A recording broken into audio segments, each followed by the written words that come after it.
భవ్య దివ్య రామ మందిర నిర్మాణం పూర్తయిపోయింది. అందులో బాలరాముడి ప్రాణ ప్రతిష్ఠ మహారోహ్ అనేది కూడా పూర్తయిపోయింది.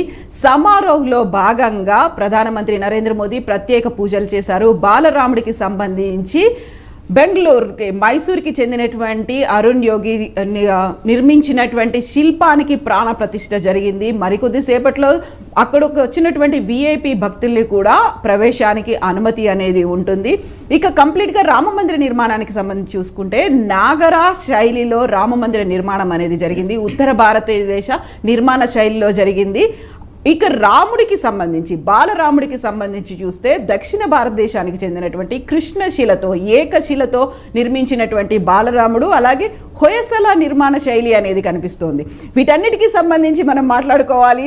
ముఖ్యంగా రామ మందిరం నాగరా శైలి అంటే ఏంటి, ఆ తర్వాత బాలరాముడికి సంబంధించి నిర్మాణం అనేది ఉంది. బాలరాముడి విగ్రహంలో ఉన్నటువంటి ప్రత్యేకతలు, దశావతారాలు, వీటితో పాటుగా నవగ్రహాలు, శంకుచక్రాలు, ఓంకారం, స్వస్తికి ఇవన్నీ ఉన్నాయి. వీటన్నిటి గురించి మనం మాట్లాడుకోబోతున్నాం. మనతో పాటుగా ఉన్నారు పురాతత్వ నిపుణులు శివనాగిరెడ్డి గారు. శివనాగిరెడ్డి గారు నమస్కారం అండి, ఎలా ఉన్నారు మీరు?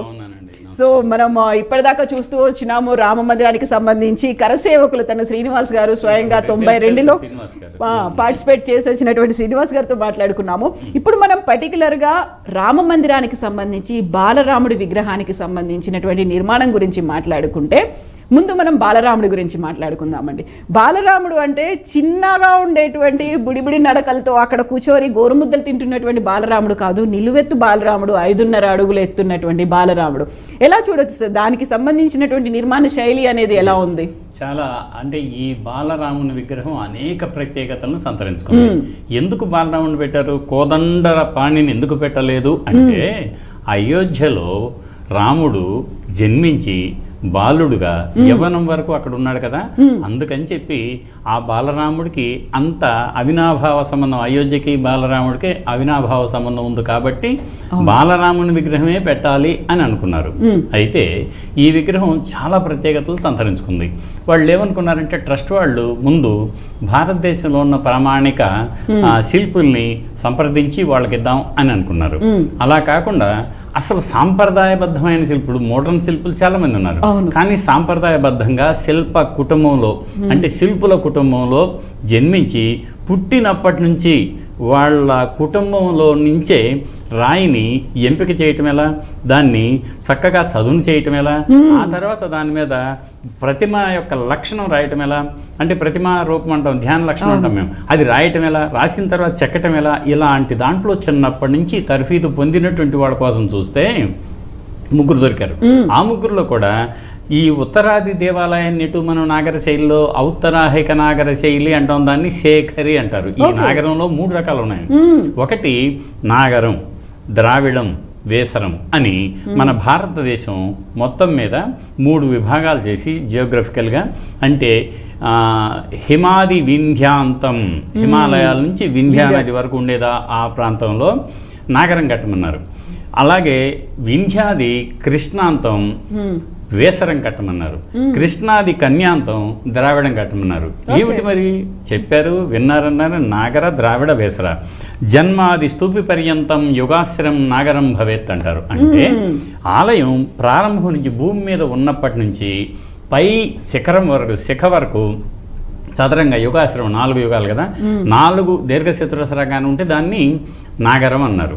దాని తర్వాత వేసరం అంటే ఏమిటి, వృత్తం, వృత్త గ్రీవ శిరోపేతం అంటే ఆలయం మీరు ఎలా అయినా నిర్మించుకోండి, పూర్తిగా గుండ్రంగా ఉండొచ్చు, ఆయతాశ్రంగా అంటే ఏనుగు వెనుక భాగాన్ని చూస్తే ఎలా ఉంటుంది అలా ఉండొచ్చు. అలా కాకుండా ఆలయాన్ని మీరు ఎలా నిర్మించుకున్నా పైన కంఠం, ఆ తర్వాత శిఖరం, ఈ శిరం, కంఠం శిరం, ఈ 2 గుండ్రంగా ఉండాలి. వృత్త గ్రీవ శిరోపేతం, గ్రీవం శిరం, ఈ 2 వృత్తంగా ఉండాలి. అప్పుడు వేసరం హర్మ్యమీరితం అంటారు దాన్ని. ఆ తర్వాత మూడోది ఏమిటి, మీకు కృష్ణానది నుంచి తమిళనాడు మొత్తం కన్యాకుమారి వరకు ఏం చెప్పారు అంటే ద్రావిడం. ఏమిటి ద్రావిడం అంటే దానికి ఒక విధానం, ఒక రూపం, వేరే రకమైన రూపం ఉంది. ఆ రూపం ఏమిటి అంటే వస్వస్రం ద్రావిడం భవేత్ అంటాడు. వస్సు అంటే అష్టవసువులు, 8 కోణాలు అనమాట. 8 కోణాలతో శిఖరాన్ని కనుక మీరు తీర్చిదిద్దితే దాన్ని ద్రావిడం అన్నారు. అందుకని మీరు ఐహోల్, బాదామే, పట్టడకల్, తమిళనాడు ఎక్కడికి వెళ్ళినా కూడా మహాబలిపురంలో మొదలు పెట్టుకుంటే కంచి ఎక్కడ చూసినా మీకు ఆ పైన ఉండే శిఖరం 8 పలకలుగా ఉంటుంది. ఇది ద్రావిడ పద్ధతి అంటారు. ఇక మనం ఇక్కడికి వస్తే ఈ నాగర శైలిలో నిర్మించారు కదా, అంటే కింద నుంచి పై వరకు సదరానికి ప్రాముఖ్యత ఇస్తూ నిలబెట్టినటువంటి ఈ ఆలయం అయోధ్యది నిజంగానే చరిత్ర సృష్టించింది. అయితే ఇది నికరమైన నగరం కాదు. అంటే నికరమైన నగరం కేవలం కింద నుంచి పై వరకు పోతపోసినట్టుగా సదరంగా ఉంటే దాన్ని నగరం అంటాం కదా. అది మీకు గుప్తుల కాలంలో దశావతార టెంపుల్ దేవగర్ అని ఒకటి ఉంది, నచ్చిన కుటార శివపార్వతుల టెంపుల్స్ ఉన్నాయి. అవన్నీ సదరంగానే ఉంటాయి. మనం ఇక్కడ చూస్తున్న ఆంధ్రప్రదేశ్ కానీ తెలంగాణ కానీ చూసే దాదాపు గర్భాలయాల్ని సదరంగానే ఉంటాయి. ఎక్కడో 1-2 తప్ప, ఆ గుడిమల్లంలో వృత్తాకారం తప్ప. అలా ఇక్కడికి వచ్చేసిన తర్వాత ఏమైంది, ఈ శిఖరం యొక్క పై ఆకారాన్ని బట్టి కప్పు మీద ఏముంటుందో దాన్ని బట్టి మనం దూరంగా గుర్తిస్తాం. అది ఎలాగూ అంటే ఉదాహరణకి 15 మంది వెళ్తుంటే ముఖాలు చూసి మనం ఎలా గుర్తుపడతాం, ఓ ఆయన ఆ ప్రముఖుడు, ఈయన ఈ ప్రముఖుడు అని. ఆ రకంగా దీనికి కూడా శిఖరం నుంచి గుర్తొచ్చినప్పుడు మాత్రమే ఇదిగో ఇది ఏ శైలికి చెందింది అని తెలుస్తుంది. ఈ శైలిలో మనకు నాగరం అన్నాం కదా, నాగరంలో ఒకటి రేఖానాగరం, కాదంబ నాగరం. రేఖానాగరం అంటేనేమో అలంపూర్ దేవాలయాలనే గుర్తు చేసుకోండి మీరు, లేక బాదామి, ఐహోల్, పట్టడకల్లో ఉన్నటువంటి దేవాలయాలను గుర్తు చేసుకోండి. ఇలా 2 బొంగుల్ని ఇలా కట్టితే పైన మీకు ఇలా ఒక ఆకారం ఎలా వస్తుంది రేఖ, దాన్ని రేఖానాగరం అంటాం. ఇంగ్లీష్లో పారాబోలిక్ స్ట్రక్చర్ అంటారు. ఇంకొకటి అదే కర్ణాటకలో ప్రారంభమైంది. ఆలయం పైన ఉండే శిఖరం మెట్లుగా ఉంటుంది. కేవలం మెట్టే, ఒక మెట్టు కొంచెం లోపలికి, మరో మెట్టు లోపలికి, మరో మెట్టు. శ్రీశైలం, ఇప్పుడు శ్రీశైలం శిఖరం దృష్ట్యా పునర్జన్మ విద్యతే అంటామే, అలాంటి ఇప్పుడు శ్రీశైల మల్లికార్జున స్వామి దేవాలయ శిఖరాన్ని మీరు ఇప్పుడు గుర్తు తెచ్చుకుంటే అది కాదంబ నాగర శైలి. అయితే ఇక్కడ అయోధ్యలో నిర్మించినటువంటి అద్వితీయ ఆలయం నాగర శైలిలోనే ఉన్న దీన్ని శేఖరి అంటారు. అంటే ఏమిటి, మీరు పైన చూసుకోండి, కప్పు మీద 3వ అంతస్తు పైన చూసుకుంటే దాన్ని శిఖరం అంటాం. ఆ శిఖరం నాగర శిఖరమే. ఆ నాగర శిఖరంలో కూడా వైవిధ్యం ఏమిటి అంటే ఆ శిఖరం ఎలా ఉందో దాని నమూనాలు మూలల మీద, మధ్యలోను, రెండిటి మధ్యలోను, పై వరకు అదే అమరికతో అనేక రకాలుగా కనిపిస్తూ ఉంటుందన్నమాట. దాన్ని మనం రిపీట్ చేస్తామే, దాన్ని శిఖరాలు, అనేక శిఖరాలు అనేక పద్ధతుల్లో తీర్చిదిద్ది ఉండటాన దీన్ని శేఖరీ నాగరం అంటారు. ఓకే. సో ఇప్పుడు మనం రాముడికి సంబంధించి మాట్లాడుకుంటే బాలరాముడిది కూడా కృష్ణశిలతో ఉంది. మామూలుగా అయితే ఉత్తర భారతదేశంలో అంతా పాలరాతితో ఉంటుంది, శ్వేత శిల్పంలో కనిపిస్తూ ఉంటుంది. ఇక్కడ మాత్రం బాలరాముడు అక్కడ కృష్ణశిలతో ఉన్నాడు. దక్షిణ భారతదేశ శైలి అనేది నిర్మాణంలో కనిపించింది అంటున్నారు. అవును, దీనికి కూడా ఒక శిల్పశాస్త్రాలు అంటే ఏదైనా సరే మా అనుభవంలో నుంచే శాస్త్రం వస్తుంది. ముందు శాస్త్రం వచ్చి తర్వాత అనుభవం ఉండదు కదా. అయితే వీళ్ళు మొట్టమొదటి అనేక రకాల రాళ్ళు ఏర్పరచుకున్నప్పుడు గట్టిది కానిది ఏదైనా తెలుసుకున్నారు కదా, అదే శిల్పంలోకి వెళ్ళింది, శాస్త్రంలోకి. దాని ప్రకారం ఏం చేస్తారంటే శిలలు 3 రకాలు. ఏమిటి అంటే స్త్రీ పుం నపుంసకాచేతి శిలా త్రివిధం భవేత్. శిలల్లో పురుషశిల, స్త్రీశిల, నపుంసక శిలలని ఉంటాయి. పురుషశిలని కేవలం విగ్రహాలకు మాత్రమే వాడతారు. స్త్రీశిలల్ని ద్వారబంధాలకి, పిల్లర్లకి, కప్పులకి వాడుకుంటారు. ఇక నపుంసక శిల అంటారు, దాని సత్తు శబ్దం వస్తుంది అనమాట. పుంశిల అంటేనేమో హాయిగా కొట్టంగానే మీరు ఓం అనే శబ్దం వస్తుంది, దృఢంగా ఉంటుంది. దాంట్లో కొంచెం టోన్ డౌన్ శబ్దం వినిపించేది స్త్రీశిల అని వీళ్ళు శాస్త్రకారులు పెట్టారు. అలా ఇప్పుడు ఎన్నుకున్నది ఏమిటి అంటే మీరు ఇక నపుంసక శిలని నేలకి, బండరాళ్ళు, నేలరాళ్ళు ఇలాంటి వాటికి కొంచెం మెట్ల కోసం వాడుకుంటారు. దాన్ని నపుంసక శిల అంటాం. అది ఏదైనా వాడవచ్చు, ఎక్కడదైనా కావచ్చు. సత్తు శబ్దం వస్తుంది. ఇక పుంశిల ఇప్పుడు మనం ఎన్నుకున్నది కృష్ణశిలలో పుంశిల. శిలలు అనేక రకాలు. మీకు ఎర్రాయిలో కూడా పుంశిల ఉంటుంది, దగ్గరగా తయారైనవి అన్నమాట. ఇక్కడికి వచ్చేతలకి ఈ కృష్ణశిల అని ఎందుకన్నారంటే నల్లటి రాయి కాబట్టి కృష్ణశిల అన్నారు. ఇప్పుడు కృష్ణానదికి కన్నబెన్న అని పేరు ఉంది కదా, కృష్ణ అని. అట్లాగే ఆ నలుపు గురించి దాన్ని ఎంచుకున్నారు. ఎంచుకున్న తర్వాత దీనికి 51 అంగుళాలు ప్రామాణికం అన్నాడు. మాకు శిల్పశాస్త్రంలో మన ఇష్టం వచ్చినట్టు చేయడానికి ఉండదు. దానికి ఒక రూపురేఖల్ని ఇవ్వాలి అంటే ప్రతిమ ధ్యాన లక్షణం ఉంటుంది మాకు. ప్రతిమ మానం అంటాం. ప్రతిమను మానం అంటే కొలవటం కదా. ప్రతిమా మాన శాస్త్రం ఉంటుంది మాకు. ఇదిగో ఈ విగ్రహాన్ని ఇంతలో చేయాలి. ఉదాహరణకి ఉత్తమం దశతాలేన కారయేతు బ్రహ్మ విష్ణు మహేశ్వరం అన్నారు. బ్రహ్మ విష్ణు మహేశ్వరుని ఉత్తమ దశతాలను చేయాలి అంటే ఇప్పటి కొలతలో చూస్తే 124 అంగుళాల ఎత్తు ఉండాలి. 10 అడుగుల 4 అంగుళాలు అన్నమాట. మధ్యమ దశతాలైన కారయేతు ఉమా లక్ష్మీ సరస్వతీత. అట్లా ఒక్కొక్కళ్ళకి ఒక్కొక్కటి చెప్పారు. ఇలా కాకపోతే మనం ఇక్కడికి వచ్చేసిన ఈ బాలరాముడు కూడా శిల్పశాస్త్రం ప్రకారమే చేశారు. దానికి ఏం చేశారు అంటే ఆయన్ని కోదండం పట్టుకున్నట్లుగానే, మీరు కుడివైపు చూడండి, హాయిగా కోదండం పట్టుకున్నట్టే ఉంటుంది. ఈ చేతిలో మీకు శరం బాణాన్ని పట్టుకున్నట్టే ఉంటుంది. ఇదేమో ధనుస్సు, ఇది ఇట్లా అన్నమాట. అలా ఆ రూపంలో ఉంది, సింపుల్గా, చాలా చక్కగా. అయితే మనం ఇందాక మీరేమన్నారు, ఇది హొయసల శిల్పశైలిలో ఉంది అని. హొయసల అనే కంటే కూడా హొయసలకు దగ్గరగా ఉంది. కానీ అటు పాలసేన అంటాం, అంటే బెంగాల్ బీహార్ ప్రాంతాన్ని పరిపాలించిన పాలసేన రాజులు క్రీస్తు శకం 9 నుంచి 11 శతాబ్దాల మధ్య అత్యద్భుతమైన శిల్పాలను కూడా తీర్చిదిద్దారు. కొన్ని పాళ్ళు అవి కూడా మాత్రంగా కనిపి మిశ్రమం చేయకపోతే ఇప్పుడు శిల్పినాం యుక్తి భుక్తి మాచరేత్ అంటారు. ఈయన అప్పటి వరకు అందుబాటులో ఉన్నటువంటి విషయాలన్నింటినీ ఆకలింపు చేసుకొని మనం అందించబోయే శిల్పంలో ఆ ప్రామాణికత తగ్గకుండా రూప లావణ్యం మరింత ఇనుమడించేట్లుగా చేస్తారే, అది హొయసలకు దగ్గరగా బాగా గుర్తుగా పాలసేన ఛాయ మాత్రంగా ఉన్నాయన్నమాట. దీని ప్రత్యేకతలు ఏమిటంటే చాలా ప్రత్యేకతలు ఉన్నాయి. 1 కాదు 2 కాదు. మీరు బయట చూసే మామూలు విగ్రహం కాదు ఇది. ఈ 51 అంగుళాలు అంటే 4 అడుగుల 31 అంగుళాలు, 3 అంగుళాలు. దీనికి ఇది కేవలం పాదాది శిఖ. మాకు ఎక్కడైనా విగ్రహం ఎత్తు ఎక్కడ ఉంటుందంటే పీఠం కాదు, నెత్తి మీద కిరీటం కాదు, శిఖ కూడా రాదు. ఒక్కొక్కసారి మేమేం చేస్తుంటాం, లలాటాంతం, పాదాది లలాటాంతం, ఇది లలాటం, ఇది లలాటం, ఇది ముక్కు. ఇక్కడి నుంచి మీకు ఈ చుబుకం అంటాం. ఈ 3 భాగాలు అవుతాయి. ఇంతవరకే ఇది. ఈ శిఖ అనేది పైన పెరుగుతుంది కదా, అది లెక్కలోకి రాదు మాకు. అందువల్ల అంతవరకు ఆ 51 అంగుళాల్లో చేశారు. ఇది ఒక ఆయన పాదం పద్మపీఠం మీద నిలబడి ఉంది. ఇక చూస్తే అటు ఇటు చూడండి, ఆయన చక్కటి ప్రభామండలం ఉంది ఆయనకి వెనుక వైపు. దాన్ని ప్రభామండలం అంటాం మనం. ప్రభామండలంలో ఒకవైపు ఏమో ఆంజనేయుడు, మరోవైపు గరుత్మంతుడు. మీరు ఏ వైష్ణవాలయానికి వెళ్ళినా కూడా ఆయన కానీ ఈయన కానీ లేక ఇద్దరు కానీ ఉంటారనమాట. అది వైష్ణవ సంప్రదాయం. అది కింద పెట్టారు, చాలా అద్భుతంగా ఉంది చూడండి. అవును, ఇద్దరు అంజలి ముద్రలో ఉన్నారు. ఎందుకు అంజలి ముద్రలో ఉన్నారు? ఈయన విరాట్ పురుషుడు. విరాట్ పురుషుని ఒక ఆయన సేవకుడు, మరొక ఆయన వాహనం. మరి వాళ్ళు అంజలి ముద్రలో ఉన్నారు కదా, సబార్డినేషన్ అంటారు. అందులో ఖచ్చితంగా ఇప్పుడు ఆంజనేయ స్వామిని కూడా చూస్తే ఆ వాలం తెరుచుకొని ఉంది, మామూలుగా కిందికి లేదు. ఎప్పుడు నాకు ఆర్డర్ ఇస్తాడని ఎగిరిపోదాం అన్నట్టుగా ఉన్నారు. గరుత్మంతుడు కూడా నా మీద ఎప్పుడు కూర్చుంటాడా, ఇద్దరు సంసిద్ధతను వ్యక్తం చేస్తూ సిద్ధంగా ఉన్నారు, రెడీ టు అన్నట్టు గో. ఆ తర్వాత మీకు ప్రభామండలంలో ఇటువైపు నుంచి అటువైపు చూస్తే దశావతారాలు. ప్రభామండలంలో దశావతారాలు ఇటు పెడతారు. దశావతారాలు ఏమిటి? మనం అనుకున్నట్టుగానే మత్స్య వరాహ కూర్మత్స్య నారసింహత్య వామనః రామో రామచ్చ బుద్ధ కల్కిరేవచ. ఇలా అక్కడికి వచ్చేతలకి కొన్ని సందర్భాల్లో ఆ బుద్ధుడి స్థానంలో కృష్ణుడు, బుద్ధుడి స్థానంలో కల్కి ఇలా మారుతూ ఉంటారు. అది ప్రాంతాలను బట్టి దీన్ని ఉండే. ఇక్కడ బుద్ధుడు ఉన్నాడు.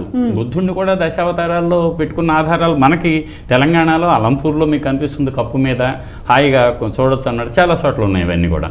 అయితే ప్రస్తుతం ఆ దశావతారాలను కూడా ఎలా తీర్చిదిద్దారు అంటే, విష్ణువు విరాట్ పురుషుడు కంటే ముందు దశావతారాలు ఉన్నాయి కదా. కృష్ణుడు మనం దాదాపుగా చివరని అనుకుంటే ఆ దశావతారాలు కూడా సమన్వితంగా అద్భుతంగా ఒక్కొక్క భాగంలో ఒక్కొక్కటి చేశారు. మరొక ప్రత్యేకత చెప్పమంటారా? ఈ విగ్రహానికి పైన ప్రభామండలంలో పైన మామూలుగా దాన్ని మేము తిరువాచి అంటారు వాళ్ళు, ఎవరు తమిళనాడులో. హిందీ సెన్స్ మకర తోరణం, అద్భుతమైన మకర తోరణం. అంటే మకరాలు 2 ఉండి దానిపైన ఇలా అర్ధవృత్తాకారంలో ఉండి పైన కీర్తిముఖం ఉన్నప్పుడు మాత్రమే దాన్ని మకర తోరణం అంటాం. మళ్ళీ తోరణాలు 3 రకాలు. సితర తోరణం, పతర తోరణం, మకర తోరణమితి త్రివిధం, 3 రకాలు ఉంటాయి. వాటిల్లో ఇక్కడ ఎన్నుకున్నది మాత్రం మకర తోరణమే. కానీ ఆ మకరాల స్థానంలో ఇక్కడ కొంచెం విలక్షణంగా వైవిధ్యభరితంగా శిల్పి తన యుక్తిని ప్రదర్శించాడు. ఎలా ప్రదర్శించాడు? దాదాపుగా ఏం చేస్తారంటే భారతీయ సంప్రదాయంలో ఈ ఒక ప్రధాన దేవత మధ్యలో ఉంటే ఇటు అటు త్రిమూర్తుల్లో మిగతా ఇద్దరిని పెడతారు. ఉదాహరణకి మధ్యలో శివుడు ఉంటే బ్రహ్మ వైపు విష్ణు వైపు ఉంటాడు. మీరు అలంపు మన ఎక్కడికి వెళ్ళినా కూడా కనిపిస్తూ ఉంటాయి. ఇక్కడ ప్రత్యేకత ఏమిటో చూసారా? ఆ మకర తోరణాల స్థానంలో ఈ వైపు మీకు హంసవాహనారూఢుడైనటువంటి బ్రహ్మ, ఈ వైపు నంది వాహనారూఢుడైనటువంటి శివుడు. చూసారా? ఆ రెండింటిని కూడా మేళవించి పెట్టాడే అద్భుతంగా. ఆ తర్వాత ఇంకా ఒక 2 గుర్తులు, ఓం, స్వస్తి. ఆ ఓం అనేది అసలు భారతీయ ఆధ్యాత్మిక మూలాలకు మూలం. స్వస్తి, అంతా శుభమే జరగాలి అన్నదానికి గుర్తుగా స్వస్తిక గుర్తు ఈ వైపు. అవి 2. ఒకటి మీరు ఓం చూడంగానే ప్రతి భారతీయుడు మమేకం చెంది విగ్రహంలో లయమవుతాడు. స్వస్తి అన్నది ఆహా ఇక నాకంతా మంచి జరుగుతుంది కదా అన్న తృప్తితో అక్కడి నుంచి బయటకు వస్తాడు. అది ఆ 2 విషయాలు దానిలో ఉన్నాయి. మరొక ప్రత్యేకత ఉంది. ఏమిటో చెప్పమంటారా? దాదాపుగా అందరూ గమనించరు. బాగా చూడాలి అంటే ఆయనకి ఈ బాల రాముడికి శిరస్సు వెనుక దాన్ని శిరచక్రం అంటాం మనం. అంటే ఒక హాలో ప్రభామండలం. ఆయన దివ్యమంగళ పురుషుడు కదా. మరి ఆ దివ్యత్వం ఎక్కడుంది? దివ్యత్వం దాన్ని మేము వెనక శిరచక్రం అంటాం, లేక ప్రభామండలం అంటాం. ఆ ప్రభామండలం హాయిగా ఉంది. ఇంకొక ప్రత్యేకత చెప్పమంటారా మీకు? పైన ఆయన విగ్రహం యొక్క పై భాగంలో ఈ మకర తోరణం ఎక్కడైతే ఎండ అవుతుందో, ఎండ అయ్యే దగ్గర మామూలుగా కీర్తి ముఖాలు ఉంటాయి మనకి. అక్కడ కీర్తిముఖం స్థానంలో, కీర్తిముఖం అంటే మీరు దాదాపుగా ఒక రాక్షసుడు పళ్ళు బయటకు వచ్చేసి కళ్ళు పెద్దగా ఉన్నటువంటి ఒక రాక్షసుడు, దానికి వెనక కూడా ఒక కథ ఉంది. అయితే ఇప్పుడు ఇందులో ఏం చేశారంటే దాని స్థానంలో ఇక్ష్వాకు రాజవంశ పురుషుడు కదా ఈయన, సూర్యవంశుడు, సూర్యుడు. లవకుశ సినిమా చూసినా కూడా రాముడు సింహాసనం మీద కూర్చుని లేచి వస్తున్న సింహాసనం వెనుక ప్రస్ఫుటంగా సప్తాశ్వరథమారూఢం అన్నట్టుగా ఇక్ష్వాకు వంశ మూల పురుషుడైన సూర్యుడు కనిపిస్తూనే ఉంటాడు. ఆయన వాళ్ళకు మూల పురుషుడు. అదే ఇక్ష్వాకు వంశం. రాముడు కూడా ఇక్ష్వాకు కుల తిలక అన్నారు. అది అందుకని దాన్ని కూడా పెట్టాడు అక్కడ. ఇంకొకటి చెప్పమంటారా మీకు? కింద పద్మదళం, దీన్ని పద్మపీఠం అంటాం మనం. ఆ పీఠం అనేది ఏంటంటే అది కొలతలోకి రాదు. ఎందుకంటే ఉన్నతార్థం కిరీటం ప్రకల్పయేత్, కొద్దిగా ఎత్తు విగ్రహం ఎత్తుగా ప్రస్ఫుటంగా అందరికీ కనిపించాలి అంటే ఇంకా పెంచుకోవచ్చు, కొంచెం ఎత్తు పెంచుతారు. ఆ పెంచడానికి కూడా రూల్స్ ఉన్నాయి. మళ్ళీ ద్వారానికి తగ్గట్టుగానే ఉండాలి. 11 రకాల కొలతలు ఉంటాయి విగ్రహానికి. వాటిల్లో ఒక కొలత పీఠం. ఈ పీఠాన్ని పద్మపీఠం, భద్రపీఠం 2 రకాలు ఉంటాయి. పద్మపీఠం అంటే ఏమిటి? కేవలం పీఠాన్ని పద్మాకారంలో చేస్తారు. దాని కింద ఒక బేస్ ఉంటుంది, దానిపైన పద్మం, వికసిత పద్మం ఉంటుంది. వికసిత పద్మం అనేది ఏంటంటే మీకు పూర్ణ ప్రజ్ఞ అంటారే, ప్రజ్ఞకు సంబంధించింది. వికసిత పద్మం ఆయన పాదాల కింద ఉంది.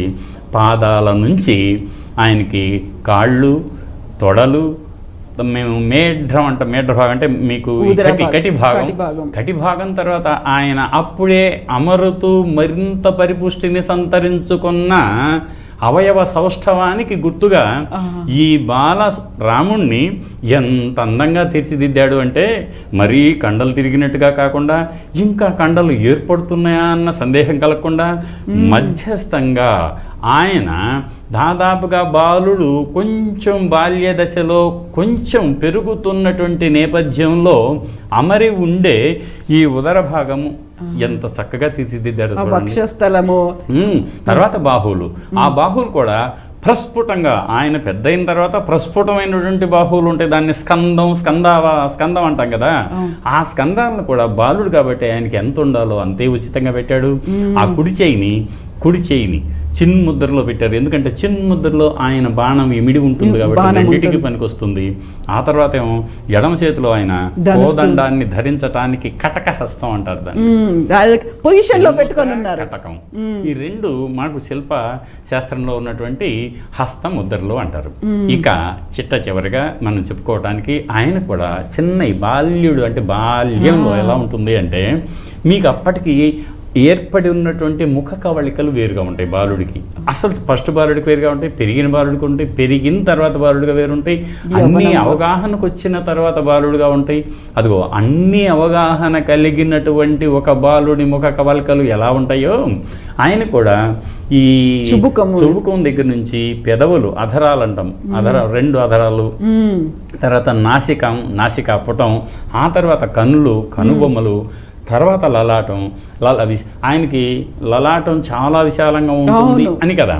అయితే దీన్ని కూడా ఆ చెవులు కూడా చూడండి ఎంత హాయిగా ఉన్నాయో. చిన్నప్పుడు ఏం చేస్తారు అంటే ఆయనకి అలంకారం, అబ్బా ఆయన మీకు ఇంకొక మాట ఇక్కడ చెబుతాను నేను. మనం రామ్ లల్లా అంటాం. లల్లా అంటే ఏంటి, చాలా నా ముద్దు బిడ్డ, అబ్బా మనం బంగారం కొండ. మా నాన్ని కూడా వాడు ఎలా అన్నా ఉండండి, ఒరే నా బంగారు కొండ అని మనం అంటామా లేదా, పిల్లగాడిని కూడా అంటాం కదా. అలాగే ఇక్కడ రామ్ లల్లా, అబ్బా కృష్ణుని కన్నయ్య అన్నట్టుగా మనం ఆ పేరుతో ఆ రామ్ లల్లా విగ్రహాన్ని పెట్టారు. ఎందుకు, అయోధ్యలో ప్రతి వాళ్ళు కూడా బాల రాముణ్ణి మాత్రమే అనునిత్యం స్మరించుకుంటూ ఆయనకి అభివాదాలు తెలియజేస్తూ తమ కార్యక్రమాలను రూపుదిద్దుకుంటారే.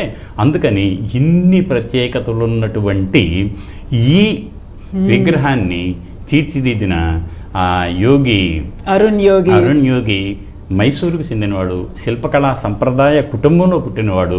ఒక నిష్టగా మాకు ఒకటి చెబుతారు, శిల్పం నేర్చుకునేటప్పుడు, నేను కూడా శిల్పకళాశాల విద్యార్థిని కదా, మాకేం చెబుతారంటే ఇది ఒక యోగం అంటారు. యోగం అంటే ఏమిటో తెలుసా, నేను విగ్రహం వేరు కాదు, నేనే విగ్రహాన్ని కావాలి, విగ్రహమే నేను కావాలి, స్వయంగా అనుభవించాలి. అలాంటి ఆ మనసులో పరిపూర్ణంగా మీకు ప్రతిమా లక్షణం మన మనసులో ఇమిడిపోవాలి, అదే బయటికి రావాలి.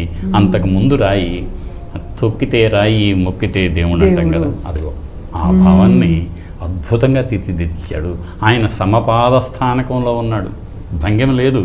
కానీ మీరు కోదండరాముడు త్రిభంగ్యంలో ఉంటాడు, ఇక్కడ మాత్రం సమపాద స్థానకం. అంటే ఆయన అలా హాయిగా నిలబడి ఉన్నాడు. ఎందుకు నిలబడి ఉన్నాడు అంటే రేపటి నుంచి వందల వేల లక్షల మంది అంతా వచ్చి ఆయన ఆశీర్వచనానికి వచ్చినప్పుడు ఏమాత్రం తొనకుండా వెనకుండా సుస్థితంగా నిలబడి ఉన్నాడు సమపాద స్థానకంలో. అన్ని ఇంకా పైనుంచి ఆయన వేసుకున్నటువంటి ఆభరణాలు, వస్త్రాలు అవన్నీ కూడా ఏం చేశారంటే ఏదో ఒక శైలిది నిక్కచ్చిగా దాంట్లో పెట్టలేదన్నమాట. దానికి ఒక చిన్నప్పుడు ఆయన వేసుకునేది ఎలా ఉంటుంది, చిన్నగా కొద్దిగా అలంకారాలు చేస్తే ఎలా ఉంటుందో ఆ అలంకారాలన్నింటినీ కూడా పెట్టారు. ఇంకొక చిట్ట చివర ఇంకొకటి చెప్పాలి మీకు. మరి రాముడు విష్ణుమూర్తే కదా, విష్ణుమూర్తి యొక్క ఆయుధాలు ఉండాలి కదా. ఎక్కడున్నాయి ఆయుధాలు? కేవలం కోదండం రాముడి ఆయుధం, కానీ విష్ణు యొక్క ఆయుధం కాదు, విష్ణు అవతారం కదా, ఎక్కడ ఉంది. అందుకని ఏం చేశారు ఆయన పైన శంఖం, గద, ఈ 4 శంఖం, చక్ర, గద, ఇంకొకటి కౌమోదకం, అవన్నీ కూడా మీకు ఆ పైన పీఠం మీద పైన ఒక చిహ్నాల మాదిరిగా చెక్కేశారు. అంటే ఏమిటి, ఇది పరిపూర్ణం, దీంట్లో ఏదీ లేదు, అయ్యో ఇది మిస్ అయింది అనడానికి లేదు.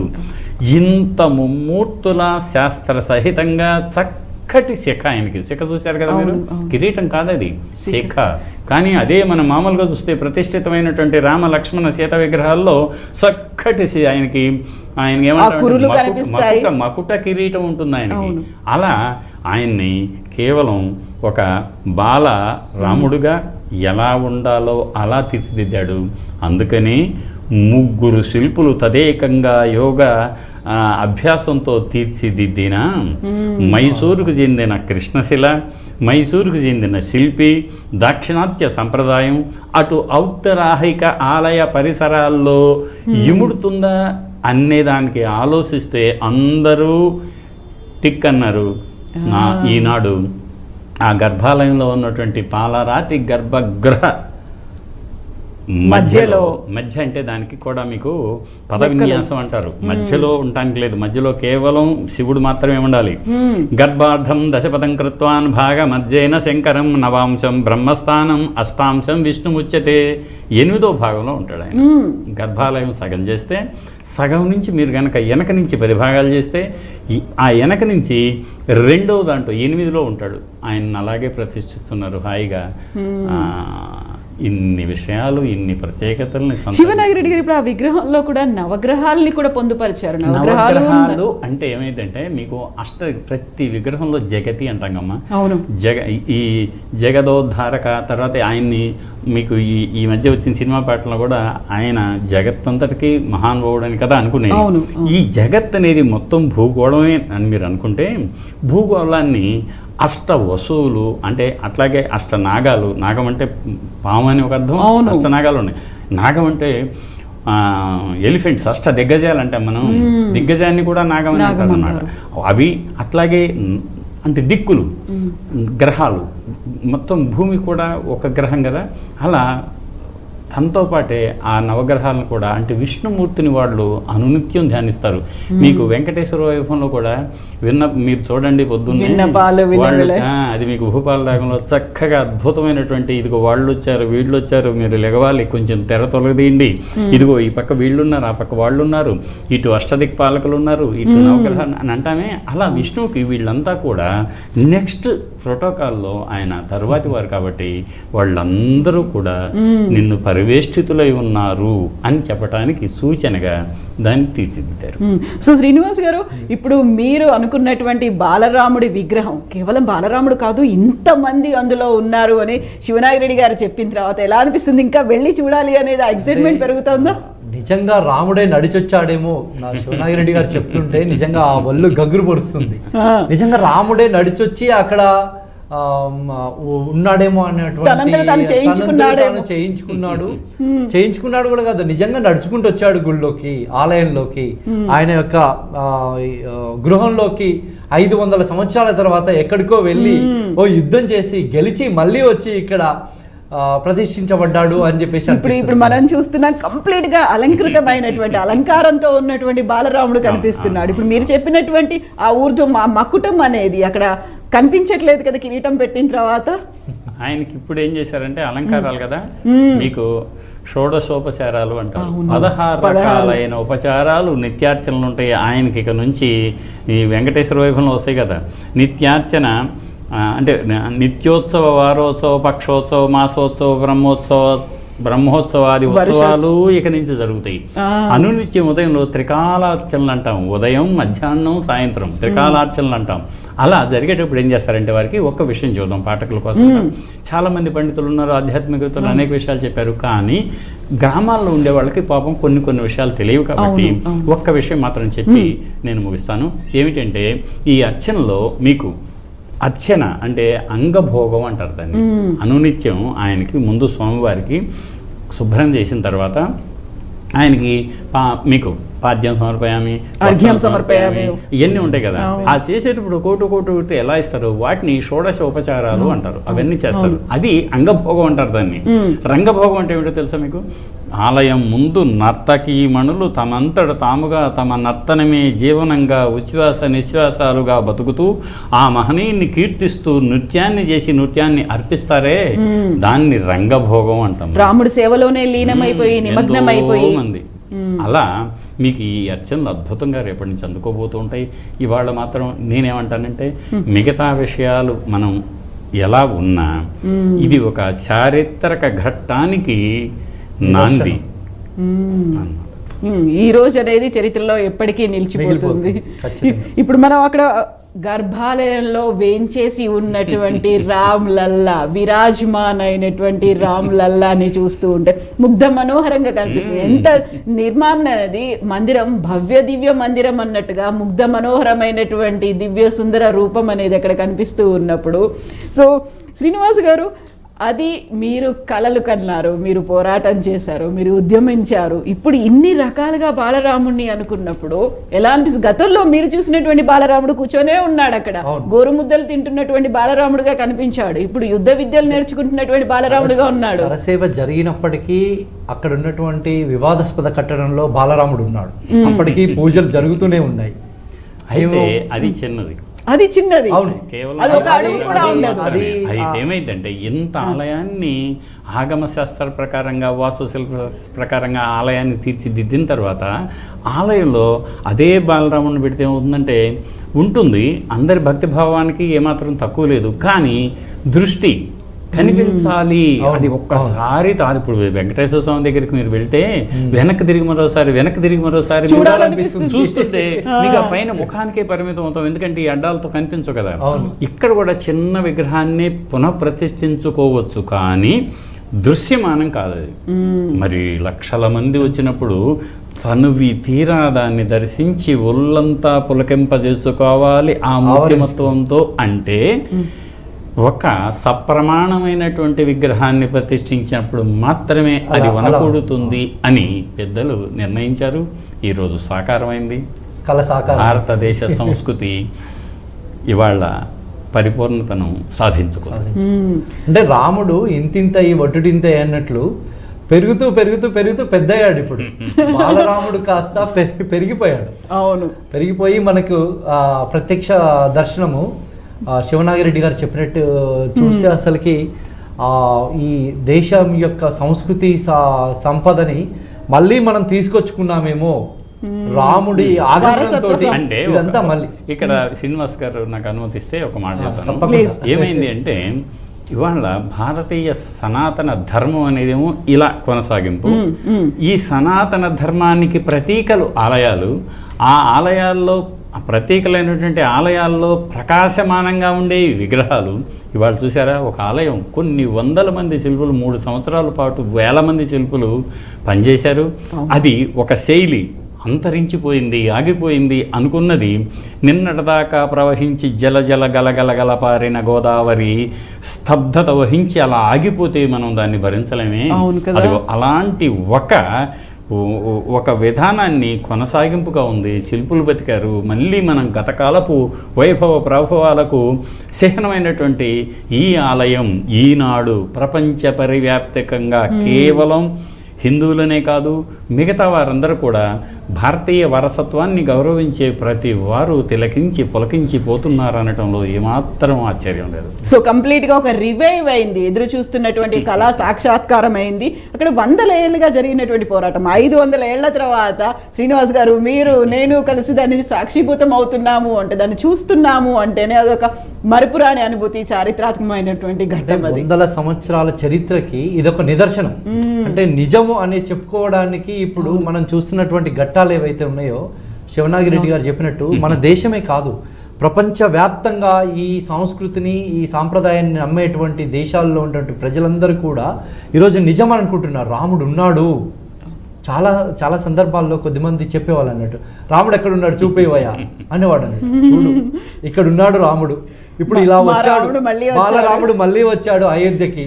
ఎక్కడైతే పుట్టాడో, ఎక్కడైతే రామరాజ్యాన్ని స్థాపించాడో మళ్ళీ అక్కడే వచ్చాడు అనే దానికి ఇది ఒక నిదర్శనం. అవును. సో ఇప్పుడు శివనాగిరెడ్డి గారు ఇప్పుడు మనకి 3 అంతస్తుల్లో ఉన్నటువంటి నిర్మాణం అనుకుంటే, టెంపుల్ గురించి మాట్లాడుకున్నప్పుడు అది కేవలం పూర్తయింది మొదటి అంతస్తే కాకుంటే కింద ఉన్నటువంటి బేస్ తో కలిపి చూసుకుంటే ఆల్మోస్ట్ 21 అడుగుల బేస్ అనేది ఉంది. ఎందుకంటే సుదృఢమైనటువంటి పునాదులు లేకపోతే కుదరదు కదా. దానికోసంగా వీళ్ళు మళ్ళీ సిమెంట్ కానీ లేక మోడర్న్ ఆధునిక నిర్మాణ సామగ్రి, సిమెంట్ వయసు 100 ఏళ్ళు, కానీ ఇది శాశ్వతం కదా, కల్పాంతం ఉండాలి కదా. ఉండాలి అంటే దానికి సుదృఢమైనటువంటి డ్యూరబుల్ మన్నికైన ఎంపికైన రాయితో ఆ 21 అడుగుల బేస్ తయారు చేశారు. దానికి లోపల కూడా అంతే స్థాయిలో ఉంటుంది కదా. ఏం చేస్తారంటే ఖాతకుడ్యం అంటారు శిల్పాలు. అంటే ఏమిటి, ఒక మనిషి నిలబడి చెయ్యి పైకెత్తితే ఎంత ఎత్తు వస్తుందో, పాదం నుంచి చెయ్యి పైకెత్తిన వేలు వరకు అంత లోతు గుంట తీయమన్నారు లోపల పునాదిలాగా. దాన్ని మాకు మీరు కాంక్రీట్లు ఇవ్వాల్సి అనుకుంటామే, శిల్పశాస్త్రాల్లో దాన్ని అంతతో లోతు తీసి దాన్ని దిమిషతో కొట్టించి బాగా అడుగుని చేసి దాని మీద కాంక్రీట్ చెప్పాడు మాకు, సున్నంతో కాంక్రీట్ అన్నమాట. ఏమిటి, ప్రథమం యముకాయామం, ద్వితీయం జంబుకాఫలం, తృతీయం కపిశిరచ్చం. అంటే 3 రకాలుగా. ఈ కపిశిరస్ అంటే మన కోతి తల, అంతకుముందు జంబుకాఫలం అంటే నేరేడుకాయ. అట్లా ఒక్కొక్క రకాలైనటువంటి కాంక్రీట్లు వేసి నింపుకొని వచ్చి పైన అంతా పెద్ద పెద్ద రాళ్ళు పెట్టినాక హస్తి పాదేన ఘట్టం వా, హస్తి పాదాలంటే ఏనుగు నడిపించాలంట. నడిపించిన తర్వాత దిమిస చేయాల్సిన నెసిటీ లేదు అప్పుడు అది సెటిల్ అయిపోతుంది. పైన కట్టినటువంటి కట్టడానికి ఏమాత్రం ఆ పద్ధతులన్నీ కూడా వీళ్ళు పాటించారు. సో ఇప్పుడు 21 అడుగుల బేస్ ఉంది, ఫస్ట్ ఫ్లోర్ అనేది నిర్మితమైంది. ఆ తర్వాత సెకండ్ అండ్ థర్డ్ ఫ్లోర్ కట్టాలి అంటే మళ్ళీ హెవీ మెషినరీని పైకి తీసుకెళ్ళాలి, వీటన్నిటిని లిఫ్ట్ చేసి అది కట్టాలి. అప్పుడు తీసుకునేటువంటి జాగ్రత్తలు ఎలా ఉంటాయి? అంటే ఒక రకంగా అయితే మామూలుగా ఏమైందంటే దాదాపుగా అన్ని తయారై ఉన్నాయి రెడీగా, కేవలం సంధి అంటారు. సంధి అంటే కలపడం, సంధి లక్షణం అంటారు. సంధి బంధన కథయేత్ అంటాడు. అంటే ఏమిటి, ఒక్కొక్క దానికి స్వస్తి బంధం, మల్ల బంధం, రకరకాలు ఉంటాయి. జాయింటింగ్లో మీకు బయట కనిపించవు కానీ లోపల బిగుసుకొని ఉంటాయి, కనిపించు. ఆ కనిపించకుండా ఉండే సంధి బంధన కథనాన్ని ఈ శిల్పులు ముందే తయారు చేస్తారు. ఎత్తుకెళ్ళి అక్కడ పెట్టగానే మీకు బయటకు అద్భుతమైన అలంకారం కనపట్టుగానే అది లోపల ఇలా బిగుసుకొని ఉన్న విధానం మనకు కనిపించదు. వాటన్నిటికి సంబంధించిన ఏర్పాట్లన్నీ చేశారు. దాంతోపాటు ఏం చేస్తారు అంటే, ఏదైనా సరే ఒక ఆలయంలో విగ్రహాన్ని ప్రతిష్ఠించిన తర్వాత ఆ ఆలయం మీదకి ఏ కారణం చేతైనా సరే మనిషి పైకి ఎక్కాలి అని అనుకున్నా, లేక దాన్ని ఇంటర్వెన్షన్ ఏదైనా ఉంటే ఆలయం మీద, అప్పుడు ఏం చేస్తారంటే ప్రాయశ్చిత్త విధి అని ఉంటుందన్నమాట.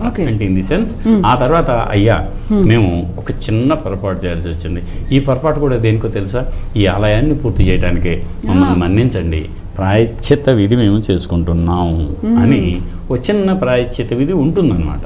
దేనికోసం ఆ ప్రాయశ్చిత్త విధి అనేది? To get exempted from the mistake that we have committed.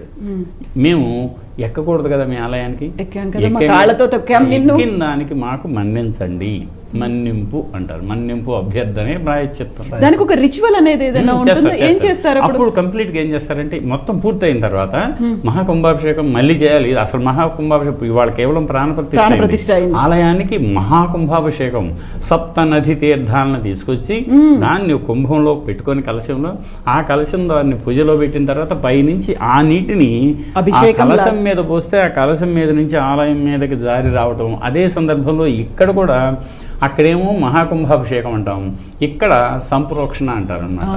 ఇక్కడ కూడా దేవాలయంలో రెండు కలిపి చేస్తారు ఒకేసారి, ఏక బిగిన. అలా చేసేదానికి ఆ సందర్భంలో అది చేసేటప్పుడు హోమాలు ఉంటాయి, ఋత్విక్కులు వేదమంత్రోచ్చారణ చేస్తారు. ఆ విధి విధానాన్ని అలా పాటించి ఆ కార్యక్రమాన్ని ముగించి మేము ఇదిగో ఈ పొరపాటు నుంచి బయటకు వచ్చాం అని ఒక కార్యక్రమాన్ని నిర్వహిస్తారు. అయితే ఇప్పటిదాకా శివనాగిరెడ్డి గారు ఒక మాట అనేది వినిపించింది పీఠాధిపతుల దగ్గర నుంచి, ఆలయ నిర్మాణమే పూర్తి కానప్పుడు ఎందుకని అంత హడావిడిగా ప్రాణప్రతిష్ఠ చేస్తున్నారు, మొత్తం ఆలయ నిర్మాణం అయిన తర్వాత కదా బాలరాముని అక్కడ ప్రతిష్ఠించాలి, మేము దాన్ని బాయ్కాట్ చేస్తున్నాము, ఇది సరైన పద్ధతి కాదు, ఆగమం కాదు అన్నారు. అదేమైందంటే ఇది దీని మీద చర్చ జరుగుతూ కూడా ఉంది. కానీ దాంట్లో వాళ్ళు ఏమంటారంటే, ఇలాంటి ముహూర్తం మళ్ళీ రావాలంటే 12 సంవత్సరాలు వెయిట్ చేయాలి, అందుకని ఆ ముహూర్తం ఇప్పుడు సమకూడింది కాబట్టి మొదటి అంతస్తుకు కప్పు వేశాం కాబట్టి మూర్ధనిష్ఠిక అంటారు. మూర్ధనిష్ఠిక అంటే ఆ లోపల నిర్మించే కప్పు యొక్క చివర రాయిని కూడా పెట్టాము అంటే గర్భాలయ నిర్మాణం పూర్తయింది అన్న ఉద్దేశం అన్నమాట. అది పూర్తయింది కదా, దీన్ని మేము చేసుకుంటాము అని